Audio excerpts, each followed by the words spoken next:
শুরু করছি পরম করুণাময় আল্লাহর নামে। হে বিশ্ব দরদি,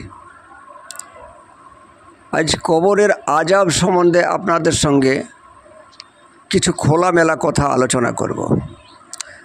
তার আগে প্রত্যেকটা দরদিকে আমি অনুরোধ করব যে দেখুন, দু চার কথা শোনার পর যদি চলে যান তাহলে আমার কথা বুঝতেও পারবেন না, আর বুঝে কোনো লাভও হবে না। শেষ পর্যন্ত যদি ওয়েট না করতে পারেন তাহলে আসল হাকিকত আপনি পাবেন না। তাই প্রথম থেকে একটু সময় দিয়ে একটু ধৈর্য ধরে আমার কথাগুলো বোঝার চেষ্টা করুন। আমি অত্যন্ত বাস্তববাদী এবং বিজ্ঞান মনস্ক, ধর্মটাকেও বিজ্ঞান মনস্ক হিসাবেই বিচার করেই আমি গ্রহণ করতে চাই। ও দেখাকে আমিও বিশ্বাস করি না, কারণ জানার মধ্যে দিয়েই অনেক কিছু দেখা হয়ে যায়। দেখা শুধু বলতে আমাদের চোখই দেখে না, আমাদের যে পঞ্চম ইন্দ্রিয় আছে প্রত্যেকটা ইন্দ্রিয়ের দ্বারাতেই আমরা দেখতে পাই। যেমন জিহ্বার দ্বারাতেও আমরা দেখে নিতে পারি কোন ফল মিষ্টি এবং কোন ফলটা টক। এভাবে যদি বিচার করেন তাহলে দেখবেন পঞ্চম ইন্দ্রিয়ের মধ্যে দিয়ে দেখা সম্ভব হয়। এখন আজ কবরের আযাব নিয়ে কোটি কোটি মানুষের অন্তরে ভয় আছে, কারণ প্রত্যেকেই জানে আমাদেরকে মরতে হবে, কবরে তো আমাদেরকে যেতেই হবে। আর একটা শ্রেণী এমনভাবে আমাদেরকে ভীতি সঞ্চার করেছে যে কবরের দুই ধারের মাটি চাপা দেবে, কবরে সাপ আসবে জড়িয়ে ধরবে, ছবল দেবে, সে বিষাক্ত ছবল। এই পৃথিবীর সাপের বিষের যে জ্বলন তার থেকে 70,000 গুণ জ্বলন বেশি হবে। কবরে ফেরেশতারা আসবে হিসাব নিতে। নানান কেচ্ছা কাহিনী হাদিসের মধ্যে আমাদের কাছে নিয়ে এসেছে, একটাই কারণ আমাদেরকে কিভাবে ভীতি সঞ্চার করা যায়। কারণ অলরেডি আমরা ভীতি হয়েই আছি, কারণ মৃত্যু তো আমাদের হবে, কবরে তো আমাদেরকে যেতে হবেই। আমরা তো জীবন হারাতেও চাই না, তারপরে জীবন যখন আমাদেরকে হারাতেই হবে তাহলে পরবর্তী আরেকটা জীবনের আশাও আমাদের আছে যে এই মৃত্যুর পরে কি হবে। এ প্রশ্ন আমাদের থেকেই যায়, কারণ আমরা প্রত্যেকটা মুহূর্তে অজানাকেই জানতে চাই, আর অজানার উপরেই আমাদের ভীতি সঞ্চার হয়ে থাকে, অজানাতেই আমাদের ভয়। এই ভয়কেই কেন্দ্র করেই আরও ভয় একটা শ্রেণী বাড়িয়ে তুলছে তাদের লাভালাভির জন্য। তারা এই পৃথিবীতে রাজ করার জন্য, হেলিকপ্টারে বেড়ানোর জন্য, সুখে আয়েসে থাকার জন্য একটা শ্রেণী আমাদেরকে আরও ভীতি সঞ্চার করে রেখেছে। এখন একটা যুক্তি দিয়ে বলি যে দেখুন, কবরে নাকি আল্লাহ ফেরেশতাগণ এসে 3টে প্রশ্ন করবে। 3টে প্রশ্ন, তোমার রব কি, তোমার দিন কি। আচ্ছা, আপনারা খুব ভালো করে জানেন, যারা স্কুল কলেজ ইউনিভার্সিটিতে লেখাপড়া করেছেন তারা খুব ভালোভাবেই জানেন যে কি প্রশ্ন করা হবে তা ছাত্ররা জানে না। আর যদি কোনো প্রশ্নপত্র কখনো ফাঁস হয়ে যায় তাহলে সেই পরীক্ষা বাতিল হয়। এটা মানুষের হিসাব অনুযায়ী, মানুষের প্রশ্নই ফাঁস হয়ে গেলে সে পরীক্ষা বাতিল হয়ে যাচ্ছে। তাহলে আল্লাহর মাত্র 3টে প্রশ্ন তা অলরেডি ফাঁস হয়েই আছে। এবার বলি, যদি এই 3টে প্রশ্নের বেশি আর কোনো প্রশ্ন না থাকে, এই 3টে প্রশ্নই যদি হয়ে থাকে, আর এই প্রশ্নের উত্তর যদি আরবিতেই দিতে হয়, অন্য কোনো ভাষা যদি নাই নেই, তাহলে এই 3টে প্রশ্নের উত্তর আরবিতে আপনি কি শিখে নিতে পারবেন না? আপনার রব কি, আপনার রবের নাম কি, আপনার দিন কি, এটা কি আপনি আরবিতে শিখে নিতে পারবেন না? তাহলে এত কিছু এত বছর ধরে করার প্রয়োজনটা কি? মানুষের প্রশ্ন ফাঁস হলে সে পরীক্ষা বাতিল হয়, আর আল্লাহর প্রশ্ন অলরেডি ফাঁস হয়েই আছে, সেই প্রশ্নই হবে। তারপরে দেখুন, আমি খুব যুক্তির মধ্যে দিয়ে যাচ্ছি, আপনারা এগুলো বুঝুন। কবর আযাব কতখানি সত্য সেটা আপনারা নিজেরা বুঝে নেবেন। ফেরেশতারা নাকি কবর যাত্রীকে হিসাবের জায়গাতে ফেলবেন, তারা সাজা দেবেন, তারা হিসাব নিতে আসবেন। আপনারা সকলে জানেন আদম শফিউল্লাহকে যখন বানানো হয়েছিল, তারপর মালাইকাগণ অর্থাৎ সমস্ত ফেরেশতাকুলকে বলা হয়েছিল আদমকে সেজদা করার জন্য। তারা প্রথম প্রশ্নটা করেছিল যে আমরা যে সেজদা করব আপনাকে বাদে আদমকে যে সেজদা করব কেন? তার সেই প্রশ্নের উত্তরেই বলেছিল যে আদম তোমাদের থেকে মহাজ্ঞানী, এবং তার প্রমাণস্বরূপ আল্লাহ বেশ কিছু বস্তু এনে ফেরেশতাদেরকে বলল যে তোমরা প্রত্যেকটা বস্তুর সম্বন্ধে তোমাদের অভিজ্ঞতা জানাও। ফেরেশতারা বলল, ইয়ে আল্লাহ, আমাদেরকে আপনি যতটুকু জানার ক্ষমতা দিয়েছেন ওইটুকুই, ওর ঊর্ধ্বে আমাদের কাছে কিছু নাই। তখন আদম শফিউল্লাহকে বলা হয়েছিল যে আপনি প্রত্যেকটা বস্তুর অভিজ্ঞতা জানান, এবং প্রত্যেকটা বস্তুর অভিজ্ঞতা, তার নাম, তার বর্ণনা, তার কার্যকারিতা সমস্ত কিছু বর্ণনা করেছিল। তখন ফেরেশতারা তার প্রজ্ঞা দেখেছিল, তার উচ্চ চেতনা বোধ দেখেছিল, তার জ্ঞান দেখেছিল। সেই জায়গায় ফেরেশতারা সের ঝুঁকালো। অর্থাৎ আদমের কাছে ফেরেশতা একেবারে অবুঝ বালক, অবুঝ বালক, যে কিছুই বোঝে না, এরকমের একটা নগণ্য অবুঝ বালক। তার জন্য তো সেজদা করেছে তার জ্ঞানকে, তার প্রজ্ঞাকে, তার উচ্চ চেতনা বোধকে সেজদা করেছিল। আর সেই ফেরেশতা কবরে আদমের হিসাব নেবে। একটা অবুঝ বালক আপনার হিসাব নেবে, তাকে হিসাবের জন্য পাঠানো হয়েছে ওখানে। এই যে কতটা ভ্রান্তি বা কতটা সঠিক আপনারা বিচার করে দেখুন।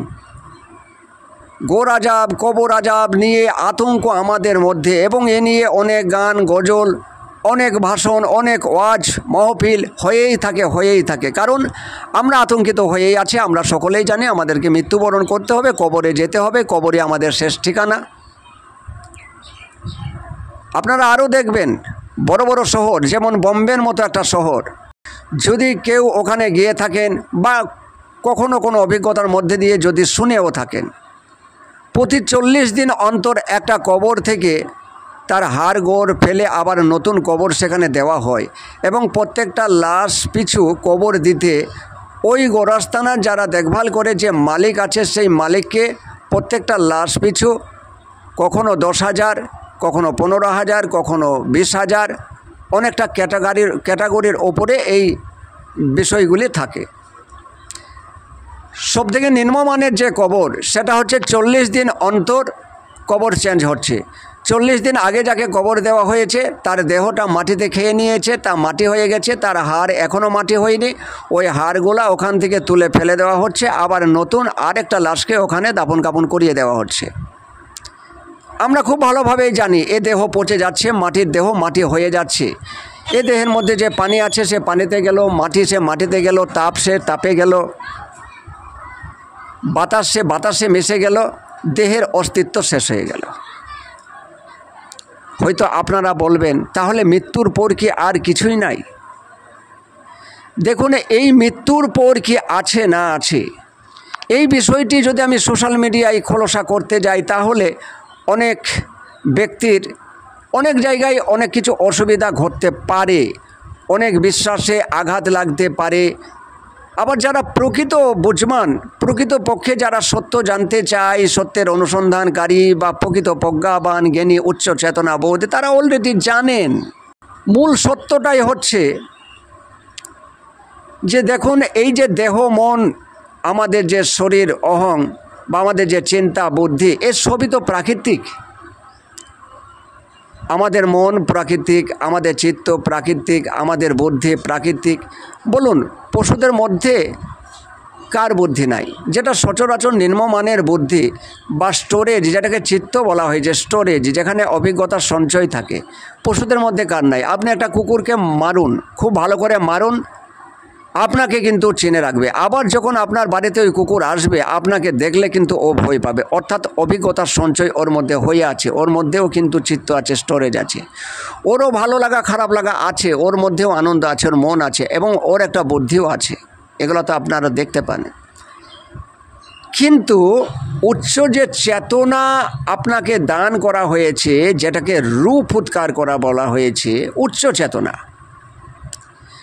এই যে উচ্চ চেতনা, যে জায়গা থেকে আপনি পশুদের মতো আচরণ করে বা পশুদের মতো আপনি থাকতে পারেন না। আপনি শুধুমাত্র প্রকৃতি নন, কারণ শুধুমাত্র আপনি যদি প্রকৃতি হতেন তাহলে আপনার পোশাকের দরকার ছিল না, পোশাক আপনি বানাতেন না। কারণ এই প্রকৃতিতে যত কীট পতঙ্গ পশু পাখি আছে এদের পোশাকের প্রয়োজন হয় না। এরা জানেই না যে আমরা উলঙ্গ আছি, এটাও এরা জানে না। আপনি জানেন আপনি উলঙ্গ, আপনি জানেন এই ইজ্জত ঢাকতে হবে। আপনার মোবাইলের প্রয়োজন হয়েছে, মোবাইল সৃষ্টি করেছেন, আপনি কম্পিউটার সৃষ্টি করেছেন, আপনি এরোপ্লেন সৃষ্টি করেছেন, আপনি জাহাজ সৃষ্টি করেছেন। কোনো একটা উচ্চ চেতনা বোধ থেকে এটা হয়েছে। এটা যদিও প্রকৃতিরই দান, কারণ মানুষ সর্বোচ্চ উচ্চ একটা স্টেজ, যেখানে প্রকৃতি তাকে ছেড়ে দিতে চায়, তাকে মুক্ত করতে চায়। প্রকৃতি নিজেই তাকে ছেড়ে দিতে চায় যে যাও বাচ্চা, অনেক দিন তোমাকে নিয়ে অনেক কিছু কাজ আমি করেছি, অনেক বংশ বিস্তারও আমি করিয়ে নিয়েছি, এবার যাও তুমি। তো ওই যে চেতনা বোধ, যেটাকে পরমাত্মা বলে দেওয়া হলো, একই কবরে যায়। ওই চৈতন্য একই কবরে যায়, ওই মাটির কবরে একই যাচ্ছে। এ কোথায় যাচ্ছে তাহলে? চেতনাতেই মিশে যাচ্ছে। টোটাল ব্রহ্মাণ্ড জুড়ে এক বৃহৎ চৈতন্যই তো আছে। যেমন ইলেকট্রিসিটি, প্রত্যেকটা তারে তারে তারে তারে আপনার ঘরের মধ্যে, আপনার বাড়ির মধ্যে যে ওয়ারিংয়ের মধ্যে যে তার, প্রত্যেকটা তারের মধ্যে বিদ্যুৎ আছে, প্রত্যেকটা তারের মধ্যে বিদ্যুৎ আছে। এবার আপনি যে সুইচটা অন করছেন, আপনার বাড়িতে 10টা বাল্ব আছে, যে বাল্বে এখন বিদ্যুৎ যাবে সে জ্বলে উঠবে। অর্থাৎ আপনি এখানে প্রকৃতির দ্বারাই সৃষ্ট একটা বাল্ব। বিদ্যুৎ আসলে আপনি জ্বলে ওঠেন, আবার বিদ্যুৎ না থাকলে আপনি নিভে যান। আপনি যখন ঘুমিয়ে গেলেন, পুরো ঘুমিয়ে গেলেন, কোথায় আপনার অস্তিত্ব? কোথায় আপনি কোথায় আছেন? দেখেছেন আপনি ওখানে আছেন? আপনার আত্মীয় স্বজন, ব্যবসা বাণিজ্য, চাকরি বাকরি, আপনার চিন্তাভাবনা কিছু ওখানে আছে কি? কিছু তো ওখানে নাই। আপনার কোনো কষ্ট আছে কি? আপনার মধ্যে কোনো আতঙ্ক আছে? আপনার মধ্যে কোনো প্রশ্ন আছে? আছে কি? তা এটা তো একটা ছোট মৃত্যু। এখন গোর আজাব বা কবর আজাব নিয়ে যে আতঙ্ক আমাদের মধ্যে এসেছে, এটাকে আপনারা স্পষ্ট করে বুঝতে পারছেন না? যারা শোষণ করতে চায় তাদের কাজ কি জানেন? তারা পিস্তল হোক, বোম হোক, ধারালো কোনো অস্ত্র নিয়ে হোক, যাকে শোষণ করতে চাইবে, যার কাছ থেকে কিছু কেড়ে নিতে চাইবে, হঠাৎ তার কাছে গিয়ে আক্রমণ করার চেষ্টা করবে, হঠাৎ আতঙ্ক ধরানোর চেষ্টা করবে, বৃহৎ আতঙ্ক ধরানোর চেষ্টা করবে, যেন এই মুহূর্তেই তাকে মার্ডার করে ফেলবে। এবং সে ভয়ে ভয়ে তার কাছে যা কিছু থাকবে, তার যা কিছু থাকবে, সমস্ত সম্বল সে দিতে বাধ্য হয়ে যায়। আপনি মৃত্যু হয়ে আছেন, মরণ আপনার হবে, কবরে আপনাকে যেতে হবে, শেষ ঠিকানা আপনাকে বলে দেওয়া হয়েছে। এই কবর থেকে বাঁচব কীভাবে? কবরের এই আজাব থেকে বাঁচব কীভাবে? আর এই জায়গাটাকেই ব্যবহার করছে। আপনারা বলবেন তাহলে কি কবর আজাব নাই, গোর আজাব নাই? হ্যাঁ, আপনি তো কবরেই আছেন। এই যে দেহটা পেয়েছেন না, এই দেহটাই তো একটা কবর। এর মধ্যে আপনি কতটা শান্তিতে আছেন আর কতটা যন্ত্রণায় আছেন। সাপের বিষের যে যন্ত্রণা, সেই যে যন্ত্রণা, তাতে কি ধুকে ধুকে প্রত্যেকটা মুহূর্তে আপনি মরছেন? আপনি আতঙ্কে আছেন? আপনি কি ভয়ে আছেন? আপনি কি ডিপ্রেশনে আছেন? যদি থেকে থাকেন তাহলে আপনি আজাবেই আছেন। এটাই আপনার আজাব। এই আজাব থেকে মুক্ত হওয়ার জন্যই মানুষ বিষ খায়, গলায় দড়ি দেয়। এই আজাব থেকে মুক্তি পাওয়ার জন্য বিষ খাচ্ছে, গলায় দড়ি দিচ্ছে, এই আজাব থেকে মুক্তি পাওয়ার জন্য। কারণ সে জানে মরাই আমার শান্তি, এটাও সে জানে যে আমি যে যন্ত্রণা ভোগ করছি এর থেকে মরাই আমার শান্তি, এটা সে জানে। তার জন্যই সে বিষটা খেতে পারে, গলায় দড়িটা দিতে পারে। তা আজাব তো চলছেই। এই আজাব থেকে রক্ষা করার জন্যই একজন কামেল মুর্শিদ, কামেল গুরুর প্রয়োজন। এখনই আপনাকে এই আজাব থেকে সে মুক্ত করবে, এই মুহূর্তে মুক্ত করবে, 100% গ্যারেন্টি। সে যদি প্রকৃত আল্লাহর আউলিয়া হয়ে থাকে, প্রকৃত একজন চৈতন্যধারী গুরু হয়ে থাকে, প্রকৃত সত্য যদি জাননেওয়ালা হয়ে থাকেন, এই মুহূর্তেই আপনাকে উদ্ধার করবে। আপনি নতুন জীবন ফিরে পাবেন। আপনার নতুন জীবন পাওয়ার পর আপনার মনে হবে যে আমি প্রত্যেকটা মুহূর্তে মরেই ছিলাম, আমি তো বাঁচার স্বাদ পাইনি। কোরআন আমাদের কাছে এসেছিল জীবন ব্যবস্থার জন্য, অর্থাৎ আমাদের জীবন জ্বলে পুড়ে ছারখার হয়ে যাচ্ছে, এই জীবনকে শান্তিময় করে তোলার জন্য কোরআন এসেছে। এ কারণেই আল্লাহ বলেছে যে নিজের উপরে জুলুম করেছে সে আল্লাহর উপরে জুলুম করেছে, সে ক্ষতিগ্রস্ত হবে আখিরাতে। আমরা মনে করছি যে নিজের উপরে জুলুম করা মানে মদ গাঁজা খাওয়াকে নিজের উপরে জুলুম করা ভেবে নিয়েছি। আপনি যখন রাগ করছেন, কারো অন্যায় দেখেছেন, কারোর উপরের অন্যায় দেখার পর আপনার বডিতে রাগ হয়েছে, কেউ আপনাকে অপমান করে দিয়েছে, আপনার মধ্যে দুঃখ হচ্ছে বা রাগ হচ্ছে, আপনার থেকে কেউ বড় হয়ে যাচ্ছে, আপনার হিংসা হচ্ছে, এই সমস্ত কিছুই আপনার বডিতে এসেছে আপনার ক্ষতিগ্রস্ত করার জন্য। আপনি এসেছে নয়, আপনি নিজে নিয়ে এসেছেন। আপনি অত্যন্ত যখন ক্রোধী হয়ে যান তখন আপনার রক্তের যে গতি, যে সঞ্চালন তা দ্রুত হারে বেড়ে যায়। আপনি দেখবেন আপনার গ্যাস অম্বল ছিল না, কিন্তু আপনি এত রেগেছেন, এত ডিপ্রেশন, কিংবা আপনি অত্যন্ত ডিপ্রেশন করেন, 5 মিনিটের মধ্যে দিয়ে আপনি দেখতে পাবেন যে আপনার গ্যাস অম্বল, অ্যাসিডিটি, আপনার মুখ টোক হয়ে যাওয়া, তেতো হয়ে যাওয়া, মাথা ভার হয়ে যাওয়া, এগুলো আপনার বডির মধ্যে হঠাৎ 5 মিনিটের মধ্যে চলে আসলো। কেন? এত ডিপ্রেশন, এত রাগ, এত হিংসা, এই প্রত্যেকটা জিনিস আপনার ক্ষতি করে। আপনি রেগে যাচ্ছেন, এ কারণে কোরআন বলেছে যে তোমরা ধৈর্য ধারণ করো, আমি ধৈর্যশীলদের সাথে রয়েছি। দেখুন, আমার একটা ভার্চুয়াল অনুষ্ঠান হয় অনলাইনে, আমি আমার শিষ্যদেরকে নিয়ে বক্তব্য রাখি বা তাদের যথার্থভাবে উত্তর দেওয়ার চেষ্টা করি। প্রত্যেকটা প্রশ্ন খুব খোলামেলাভাবে তাদেরকে উত্তর দেওয়ার আমি চেষ্টা করি। এরকমের একটা ভার্চুয়াল অনুষ্ঠান আমার হয়। তা সেখানে আমি এই আলোচনাগুলো এমনভাবে করি, যখন কোরআন বলল যে, কোরআনের মধ্যে দিয়ে আল্লাহ যখন বলছে তোমরা ধৈর্য ধারণ করো, আমি ধৈর্যশীলদের সাথে রয়েছি, আমি এই ধৈর্যের উপরে তাদেরকে নিয়ে যাওয়ার জন্য তাদের সঙ্গে আলোচনা করে তাদেরকে বলছি আমাকে ধৈর্য ধারণ করতে হবে কেন? কারণ ধৈর্য ধারণ করাটাও তো কষ্ট। কেউ আমার ক্ষতি করছে, কেউ আমাকে অপমান অপদস্থ করছে, তা এই মুহূর্তে আমি ধৈর্য ধারণ করব, এই ধৈর্য ধারণ করাটাও তো আমার কষ্ট। যে কারণে তো মাঝে মাঝে আমাদের ধৈর্যের বাঁধ ভেঙে যায়, আমাদের মনে হয় আর পারা গেল না। ধৈর্য ধরতে হচ্ছে কেন? আসলে ধৈর্য ধরতে হচ্ছে তো এ কারণেই যে আমি অপমানিত হয়েছি,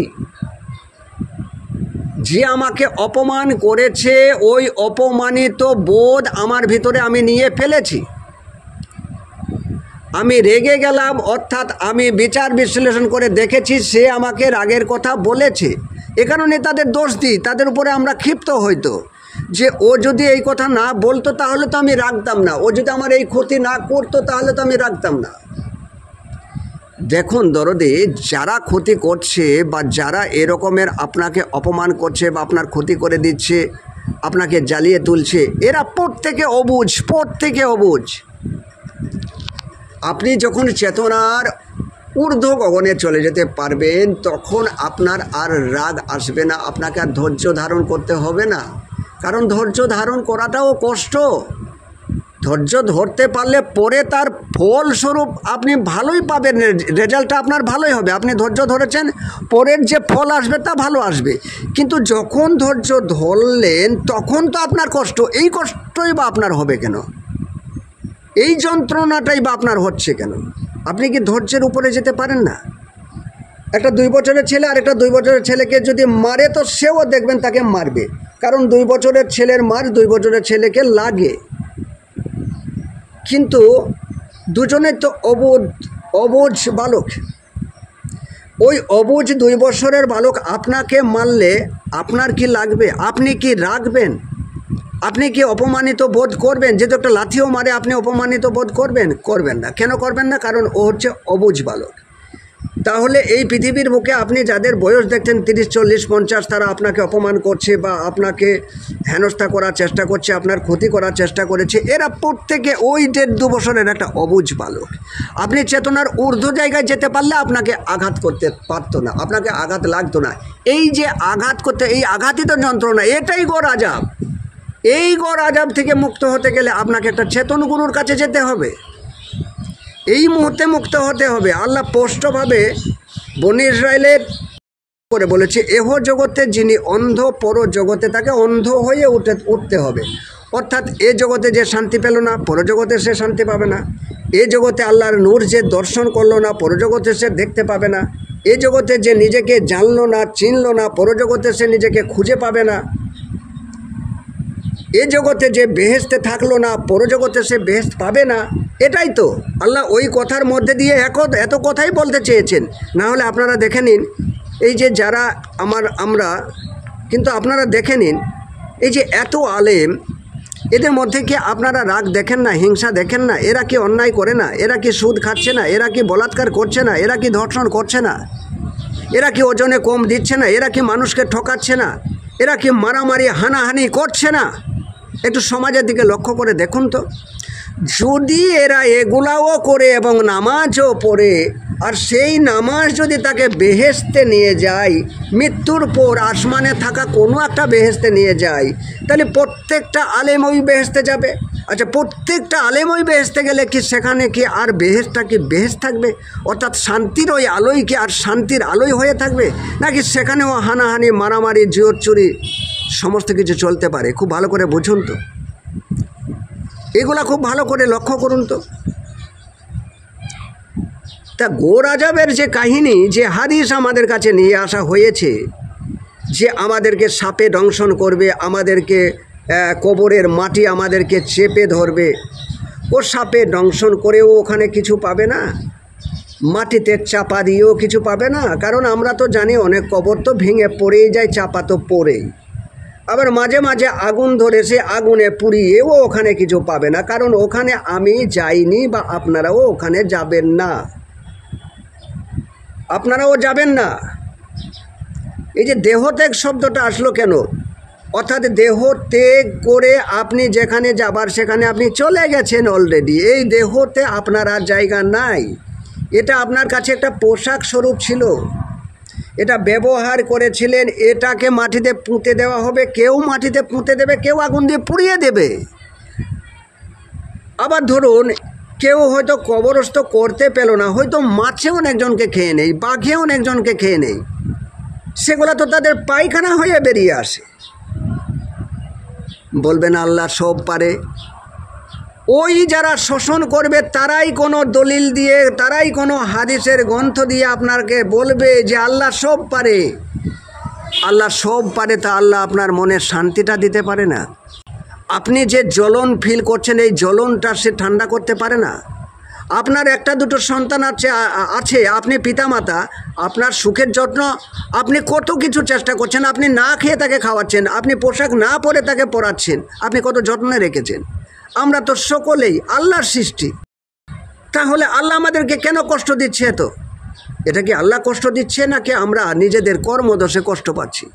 অবশ্যই আমরা নিজেদের কর্মদোষেই কষ্ট পাচ্ছি, কিন্তু কোন দোষে কষ্ট পাচ্ছি এটা কোনো আলেম সমাজ বলতে পারবে না, সে আঙুল দিয়ে দেখাতে পারবে না, বৈজ্ঞানিকভাবে ব্যাখ্যা দিয়ে বোঝাতে পারবে না।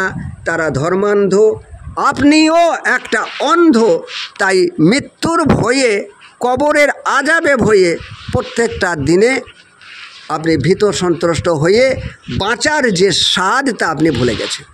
প্রত্যেকটা মুহূর্তে মৃত্যু ভয় আপনাকে গ্রাস করে আছে।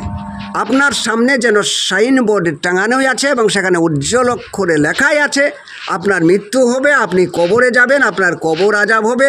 আর একেই লক্ষ্য করে আপনি বৃদ্ধ বয়সে বা আধা বয়সের পরে আপনি ধর্মের খোঁজ নিতে আসছেন। অবশ্যই আপনি এখান থেকে বাঁচতে পারেন, এই আতঙ্ক থেকে, এই ভয় থেকে অবশ্যই আপনি এই মুহূর্তেই বেঁচে একটা সুন্দর জগতে আপনি প্রবেশ করতে পারেন, আল্লাহময় জগতে আপনি প্রবেশ করতে পারেন, আপনি আল্লাহর ওলি হয়ে যেতে পারেন। আপনি পরম আনন্দে পরম শান্তিতে আপনি এখনই থাকতে পারেন। কবর আযাব কেবলমাত্র আপনার দেহের, আপনার নয়। সেখানে যা খুশি তাই হোক, ওটা পচে যাবে, গলে যাবে, মাটি হয়ে যাবে। আপনার পচে যাওয়া, গলে যাওয়ার কোনো চান্স আপনার নাই। আপনি যে 5 বছরে যে আমি ছিলেন, আজ 50 বছরে আপনি সেই আমি আছেন। অথচ দেখেন আপনার দেহ পরিবর্তন ঘটেছে, অথচ দেখেন আপনার প্রাণের যে শক্তি তার পরিবর্তন ঘটেছে, আপনার মনের যে চাওয়া পাওয়া তা পরিবর্তন ঘটে গেছে, আপনার বুদ্ধি তা পরিবর্তন ঘটে গেছে, সব পরিবর্তন ঘটে গেছে। আপনার বুদ্ধির পরিবর্তন, দেহের পরিবর্তন, প্রাণের পরিবর্তন, মনের পরিবর্তন, সব পরিবর্তন। কিন্তু আপনি 5 বছর বয়সে যে আমিটা ছিলেন আজও সেই আমি আছেন। এই আমি কে? এই আমি কে? এই আমির খোঁজ নিতে গেলেই একজন কামেল গুরুর কাছে আপনাকে যেতেই হবে। কামেল গুরু ছাড়া এই আমির খোঁজ আপনি পাবেন না, আপনার নিজের পরিচয় আপনি পাবেন না। নিজের পরিচয় পেলেই আপনি খোদার পরিচয় পেয়ে যাবেন। আজ এখান থেকেই থাক। খোদা হাফেজ।